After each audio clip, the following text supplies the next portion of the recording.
If you think that deals are wanting meetings, you are giving away control, and that's really important. So one of the things you have to understand that meetings create alignment, but it's the follow-up that creates commitment. So in this podcast, what I'm going to look at is why many deals stall after strong meetings, what buyers actually do after you leave, and how to design momentum intentionally. So this ties in with the theme of this series of podcasts, and I hope you're finding it useful. So my name's Graham Elliott from Salescraft Training. Let's get stuck into it. So what do you think happens when you leave a meeting? So, and you may well have had experience of this. I would guess you have, because you have possibly bought things with somebody else, be it personally or professionally. So think about the kind of process that you went through when you were buying something. What happened when you got away from the salesperson? So typically what will happen is that buyers will have a debrief internally. They will talk through how things went, how they feel about it. What will happen there is that they're likely to reinterpret the value. They are likely to raise unspoken concerns. So I spoke about this a couple of episodes ago. They are likely to reframe the cost versus the risk, and they may well be consulting unseen stakeholders. Now, all of these things can really turn a deal on its head, and you have no control of it at all. So the danger here is that if you don't guide this process, the uncertainty, both for the buyer and for you in bringing this sale in, will definitely grow. So an important thing to remember is that silence after a meeting doesn't necessarily mean indecision. It can mean unstructured thinking, and there are also certain types of bias or certain personality types that will need time. They're a period of time convincer, is the phrase we use with behavioral analysis. And I talk about this in much more detail in my online course, Consultative Selling. So if you want to do a deeper dive and have a deeper understanding of that, there is more information there. So let's look at why deals stall. So there are predictable points where things will go wrong. And I'm going to look at 4 of them. So the first one is that there's no clear next step. So I've spoken about this before. If you leave a meeting with a comment, which is something like, let me know what you think, that is really weak, okay? Because you've just given away control. There's no momentum, there's no nothing. So a much better way to leave a meeting is to use a phrase, either this or something very much like it, to keep momentum. The next logical step is, whatever that step is, does that align? I would even take that further, and often I would ask specifically, when would be a good time for me to follow up? So that may involve giving these people time to think about what we've discussed, maybe do more research. Some people operate that way. Some people will make a decision straight away, but depending on where you are, a lot of people won't. So you need to give them the space so that they don't feel pressured by you. But equally, you need to make sure you keep that momentum going. So some people will need typically 3 meetings before they'll make a decision. That's a number of times convincer strategy, buying strategy. And other people genuinely need time. So it's really important that you respect how they operate, but you keep control. So if it's a period of time, then just have a chat to them about, and obviously from my side, I want to follow this up. Would you like to do that? I mean, it's Monday now. Would you like me to contact you before or after the weekend? Then you get their input, and then you are again working with them to define what the next step is, and importantly, when that will happen, because you need to stay on top of it. So that's the first issue, no clear next step. Secondly, there's no timeline pressure. So this is really important. And one of the key things to remember is that in a lot of buying situations, and this is, I'm going to say this is more true for business to business. It's also true to a degree to business to consumer, but it does depend on exactly what it is you're selling. But people won't take the time to talk to, or some people won't take the time to talk to a salesperson until they're feeling sufficient pain, let's call it, to take action, which is to maybe get in touch with you if you haven't cold called them, or respond to an advertisement or whatever it might have been. So if they have come to you, that already tells you that they are in sufficient pain or discomfort about this situation that it's prompted them to action. So there is already momentum from their side, and what you really need to do is to make sure that you now build on that momentum, and if you can, add a little energy to it. So this is not to put them under a lot of pressure, but to maintain that momentum. So it's really important that you stay on top of things. So make sure you confirm decision timelines after a meeting, or at the end of the meeting. Make sure you confirm those timelines. Make sure you tie action to business consequences. So again, this can be something along the lines of, as soon as you get this installed, you'll start seeing savings immediately, or you'll get whatever the benefit is. But maybe you need to remind them of that at the end of the meeting, depending on how that meeting went. But you need to make sure that that urgency is maintained, and that you're on top of the timelines as well. If things have moved, you really need to know. So find ways at the end of the meeting to just keep the timeline pressure on.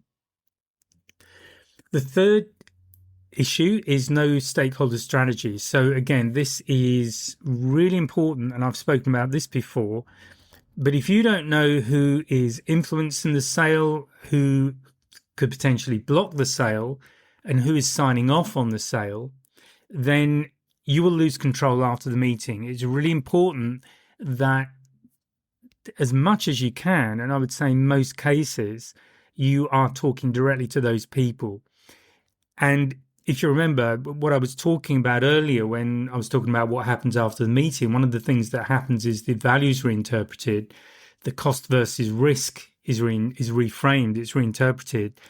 And if you're not there to stay on top of it, first of all, you don't know what the thinking is that's going on behind that. And secondly, you might miss out on miscommunications, where you might feel that you really clearly communicated everything, and this is a no-brainer on their side to make a decision, go for this deal.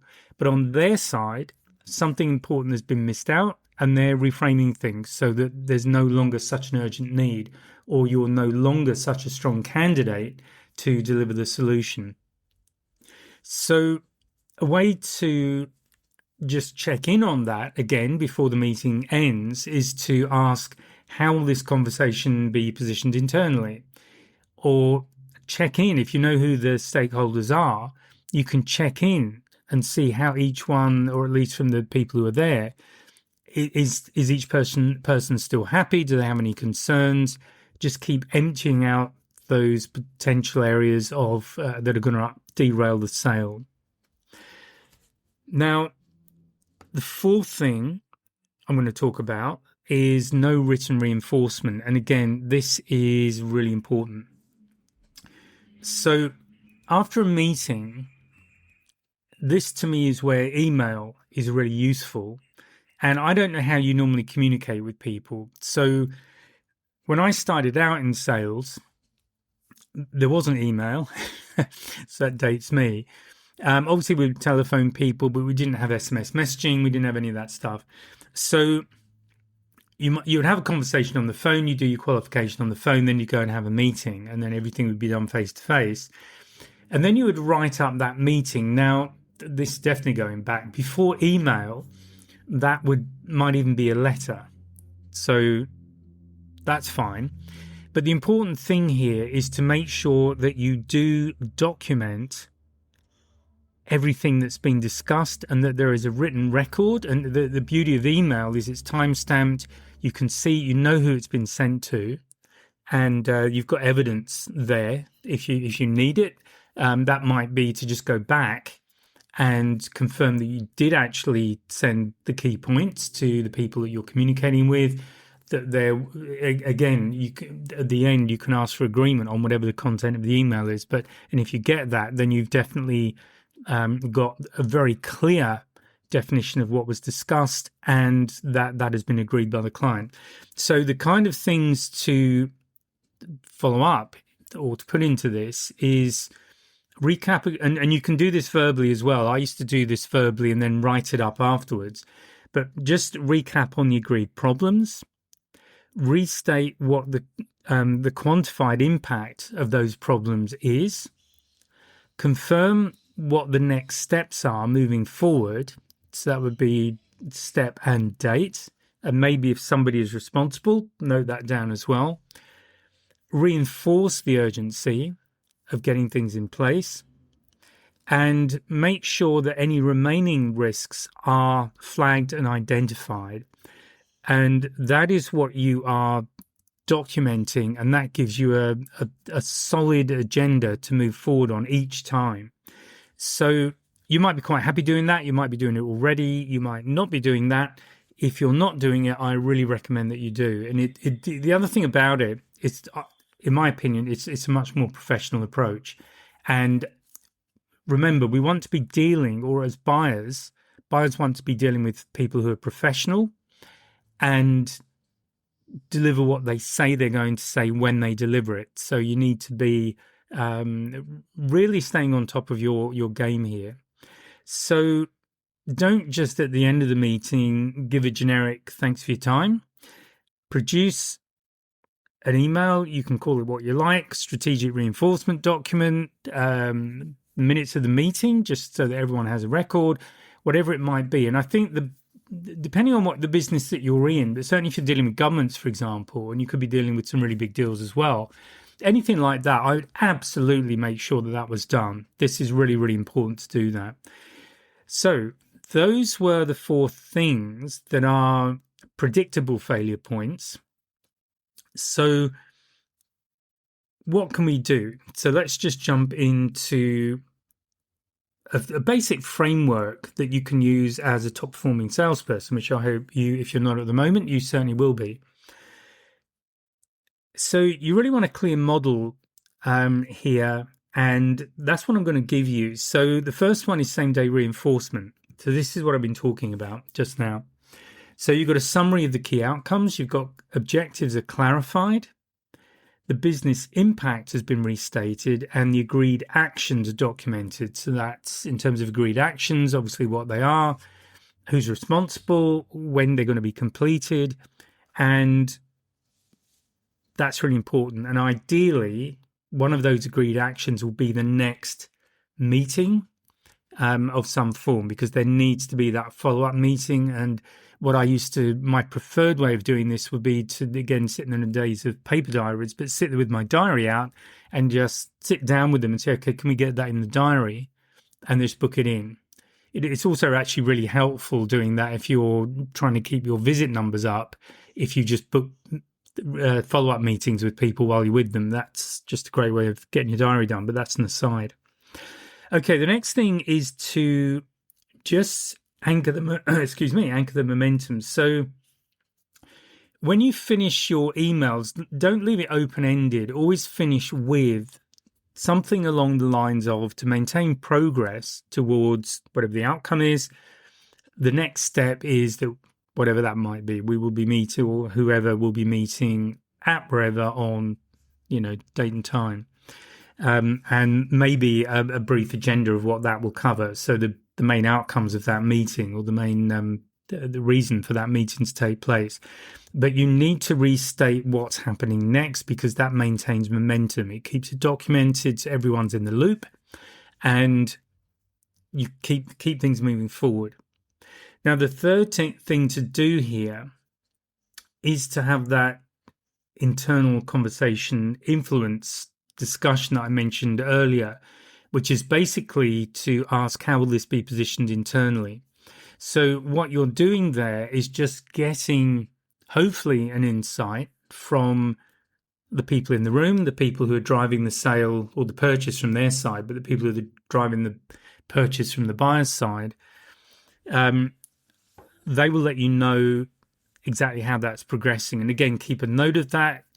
It may or may not be worth documenting, but aside from emails, I always like to keep client contact notes in the CRM, so I know. And it's not, so you don't need to write a book about this every time, but just make sure you have bullet points with the key things that are happening. And the reason, again, for doing that, if you're not already doing it, first of all, I used to find, because I'd generally be working on quite a few deals, is that it made it very easy for me to jump back into that deal and where it was and just keep updating the CRM with progress, so I knew exactly where it was.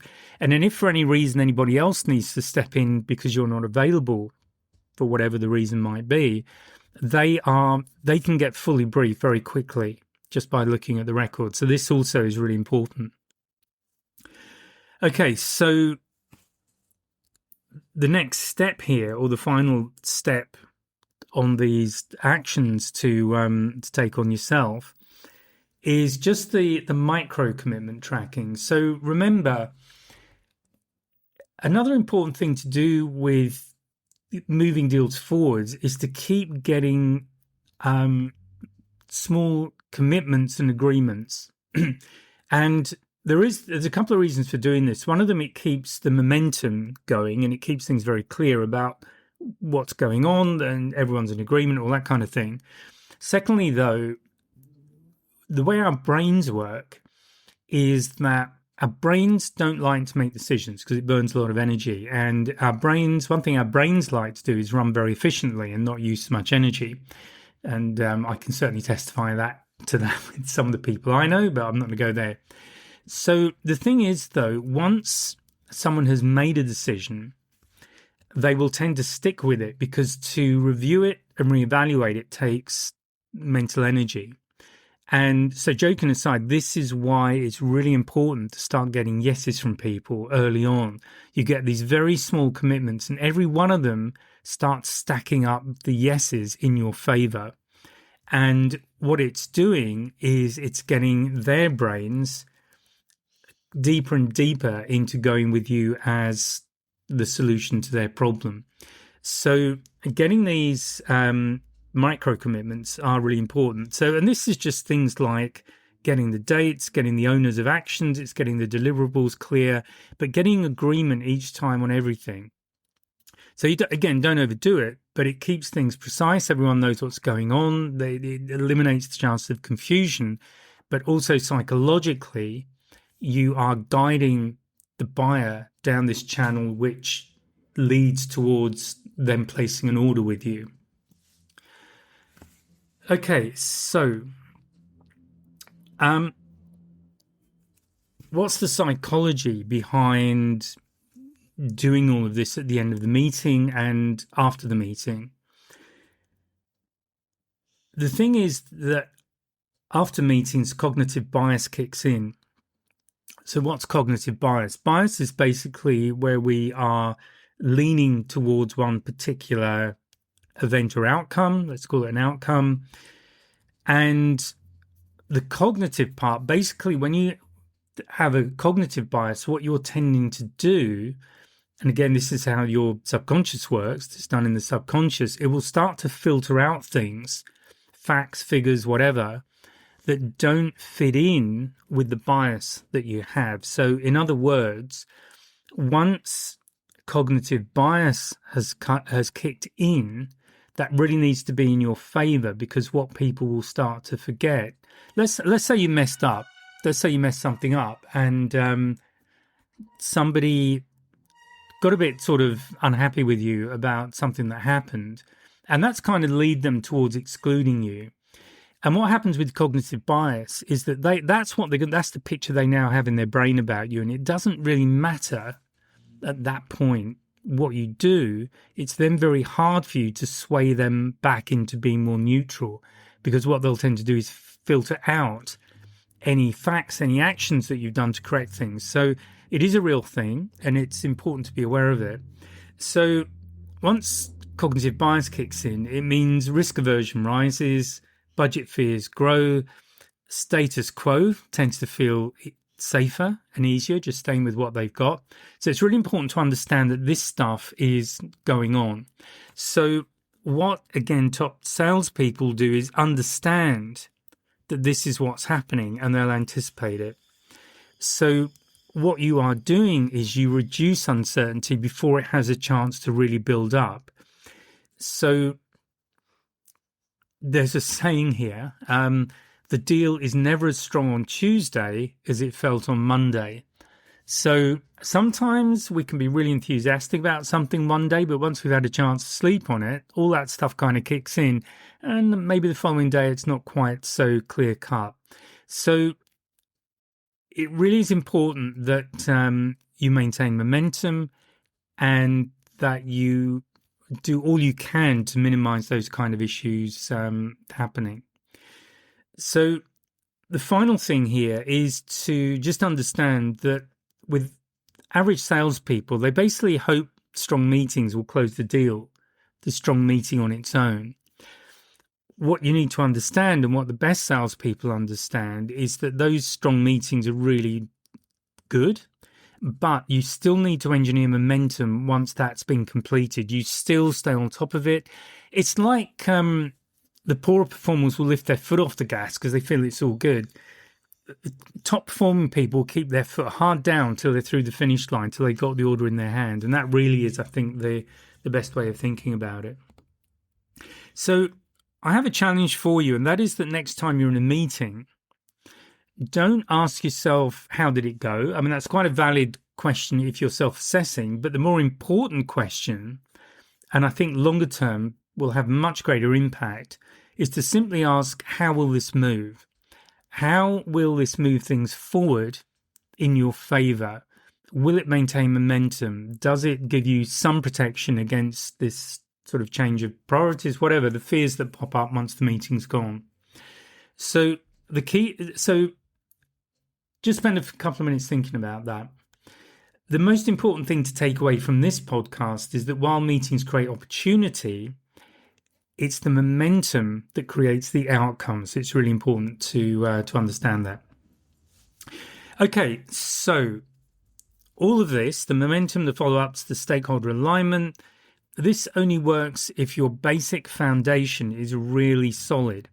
And in the next episode, I'm going to go back to the first step, in fact, which is discovery. Because if discovery is weak, and I've already spoken about this, the deal is already lost. So what we're going to do next time, so Monday, I'm going to go back to where every great deal begins, and we look at why shallow discovery leads to price pressure, I should say, late stage objections, stalled pipelines, and how the top salespeople uncover real impact, real urgency, and real consequences before they ever start talking about solutions. And this is really, really important. And this, to me as well, I think the most important takeaway from this is once you change approach, and again in the consultative selling course, I dive into this in a lot of detail and make it really, really clear. But this can be a complete change of approach for a lot of salespeople against how they've been taught to do it. And it just makes sales fun. Suddenly it gets a lot easier when you do it in this way.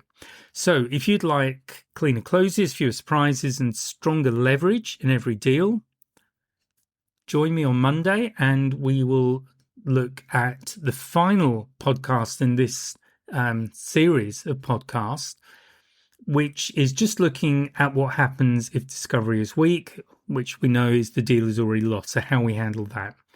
So I hope you found that useful. Please give me a like and subscribe. Please share the podcast with colleagues or your manager or anybody else who you think might benefit from it. And you're always welcome to buy me a coffee through the website as well. Okay, and thank you for your time. I'll speak to you next time. Bye for now. If you found this podcast useful and hopefully it's got you thinking, please sign up to my mailing list. There's a link in the description where you can just sign up and I'll keep you informed of what's going on. There's also a link to a free 1-hour webinar. It's an on-demand webinar and I'll take you through 3 things you can do right now to improve your sales confidence, and that includes handling objections and closing the sale. So please check out the links and please join the mailing list, and I'll speak to you next time.